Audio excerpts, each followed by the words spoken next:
Hello guys, কেমন আছেন সবাই? আশা করি সবাই অনেক ভালো আছেন। সো আজকের এই ভিডিওতে জানতে পারবেন রাকিব হোসেনের লাইফস্টাইল সম্পর্কে। রাকিব হোসেনের বাড়ি-গাড়ি, রাকিব হোসেনের মাসিক ইনকাম কত, রাকিব হোসেন কবে বিয়ে করেছেন, রাকিব হোসেন ও মেহেদী হাসান আবারও একসাথে ব্লগ করবে কিনা, তৌহিদ আফ্রিদির সাথে রাকিব হোসেনের কী সম্পর্ক, নুসরাত জাহান অন্তরার সাথে রাকিব হোসেনের কিভাবে পরিচয় হয়েছিল, রাকিব হোসেনের বর্তমান বয়স কত, এছাড়াও তাকে নিয়ে জানা অজানা অনেক তথ্য আজকের এই ভিডিওতে শেয়ার করব।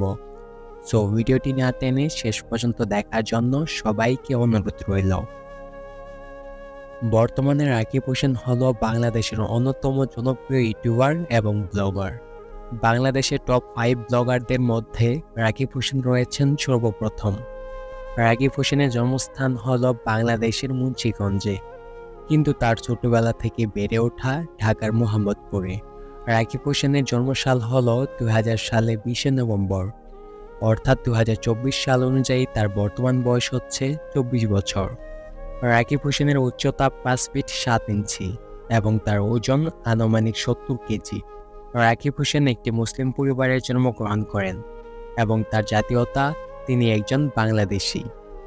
রাকিব হোসেন বর্তমানে ঢাকা ইন্টারন্যাশনাল ইউনিভার্সিটিতে পড়াশোনা করছে। রাকিব হোসেন ব্লগিংয়ের পাশাপাশি 2022 সাল থেকে তিনি বাংলাদেশে নাটকেও পা দিয়েছেন। এর সাথে বাংলা মিউজিক ভিডিওতেও কাজ করেছেন। রাকিব হোসেনের প্রথম নাটকের নাম হলো ধেত্তেরিকি এবং তিনি প্রথম নাটক দিয়েই অডিয়েন্সদের বা দর্শকদের মন জয় করতে পেরেছে। এবং মজার কথা হচ্ছে রাকিব হোসেনের প্রত্যেকটি নাটকে এবং মিউজিক ভিডিওতে হিরোইন হিসেবে বা নায়িকা হিসেবে কাজ করেছে নুসরাত জাহান অন্তরা।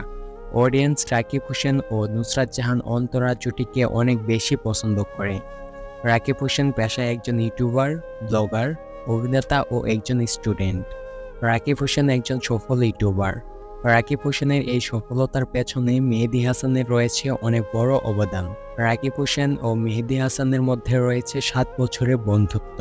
রাকিব হোসেনের প্রত্যেকটি ব্লগে মেহেদী হাসান অনেক বেশি কষ্ট করেছে, কিন্তু 2022 সালে প্রথম দিকে রাকিব হোসেন ও মেহেদী হোসেনের মধ্যে কিছু ভুল বোঝাবুঝি হয় এবং তাদের মধ্যে অনেক বড় একটা ঝগড়া হয়। এরপর থেকে মেহেদী হাসান রাকিব হোসেনের টিম ছেড়ে দেয় এবং তারা দুইজন একেবারে আলাদা হয়ে যায়। রাকিব হোসেনের ব্লগে মেহেদী হাসানকে দেখা যায় না এবং মেহেদী হাসানের ব্লগে রাকিব হোসেনকে দেখা যায় না, কিন্তু মেহেদী হাসানের 1 মিলিয়ন স্পেশাল ব্লগে রাকিব হোসেন ও মেহেদী হাসানকে শেষবারের মতো একসাথে দেখা যায়। এরপর আর রাকিব হোসেন ও মেহেদী হাসানকে কখনো একসাথে দেখা যায়নি। তারা আর কখনো একসাথে ব্লগ বানাবে না। এখন কথা বলা যাক রাকিব হোসেনের বাড়ি-গাড়ি নিয়ে। বাংলাদেশে ঢাকা বাড্ডায় রাকিব হোসেনের নিজস্ব একটি বাড়ি রয়েছে। বর্তমানে রাকিব হোসেন তার ফুল ফ্যামিলি নিয়ে নিজ বাড়িতে ঢাকা বাড্ডায় বসবাস করছে। রাকিব হোসেনের পরিবারে রয়েছে তার বাবা-মা, স্ক্রিনে তাদেরকে দেখতে পাচ্ছেন। রাকিব হোসেনের আদরের ছোট বোন হচ্ছে ঋতু হোসেন। ঋতু হোসেনকে আপনারা সকলেই চেনেন, কারণ রাকিব হোসেনের প্রত্যেকটি ব্লগে ঋতু হোসেনকে দেখা যায়।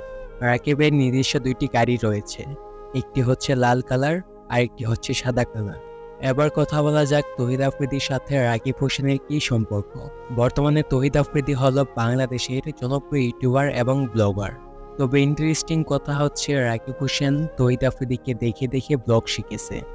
বর্তমানে রাকিব হোসেন তৌহিদ আফ্রিদিকে ছাড়িয়ে অনেক বড় ব্লগার হয়ে গেছে। তৌহিদ আফ্রিদির সাথে রাকিব হোসেন প্রায় 4 বছর আগে একটি ব্লগ ভিডিও আপলোড করে। এরপর রাকিব হোসেন ও তৌহিদ আফ্রিদিকে আর কখনোই একসাথে দেখা যায়নি। আপনারা কে কে রাকিব হোসেন ও তৌহিদ আফ্রিদিকে আবারও একসাথে দেখতে চান তা অবশ্যই কমেন্ট করে জানাবেন। এখন কথা বলা যাক রাকিব হোসেনের মাসিক ইনকাম কত।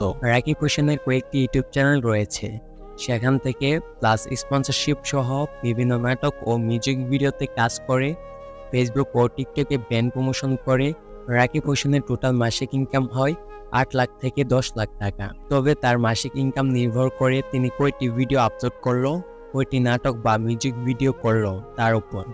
মাঝে মাঝে রাকিব হোসেনের ইনকাম অনেক বেশি হয়, আবার কম হয়।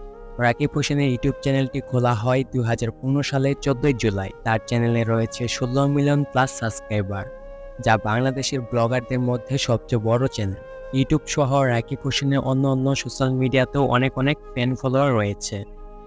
রাকিব হোসেনের অফিসিয়াল ফেসবুক পেজে রয়েছে 8 লাখ প্লাস ফলোয়ার এবং ইনস্টাগ্রাম আইডিতে রয়েছে 4 লাখ প্লাস ফলোয়ার। রাকিব হোসেন একজন ব্রাজিল সাপোর্টার। তিনি নেইমারকে অনেক বেশি পছন্দ করেন। এখন কথা বলা যাক রাকিব হোসেন ও নুসরাত জাহান অন্তরার কিভাবে পরিচয় হয়েছিল। বেসিক্যালি বলতে গেলে 2022 সালের ভ্যালেন্টাইন্স ডে বা 14 ফেব্রুয়ারি রাকিব হোসেন এবং নুসরাত জাহান অন্তরার প্রথম মিউজিক ভিডিও ভালোবাসি বেশি আপলোড করা হয়। আর এই মিউজিক ভিডিও শুটিং করার সময় রাকিব হোসেন ও নুসরাত জাহান অন্তরার প্রথম পরিচয় হয়। আর ইতিমধ্যে আপনারা সবাই জানতে পেরেছেন নুসরাত জাহান অন্তরা হচ্ছেন রাকিব হোসেনের স্ত্রী। রাকিব হোসেন অন্তরাকে বিয়ে করেছেন। তো বন্ধুরা, আজকের ভিডিওটি এই পর্যন্তই। ভিডিওটি যদি একটুও ভালো লেগে থাকে তাহলে অবশ্যই একটি লাইক দিবেন এবং নেক্সট কাকে নিয়ে লাইফস্টাইল ভিডিও বানাবো সেটা কমেন্ট করে জানাবেন। সো চ্যানেলটি সাবস্ক্রাইব করতে একদমই ভুলবেন না। ধন্যবাদ।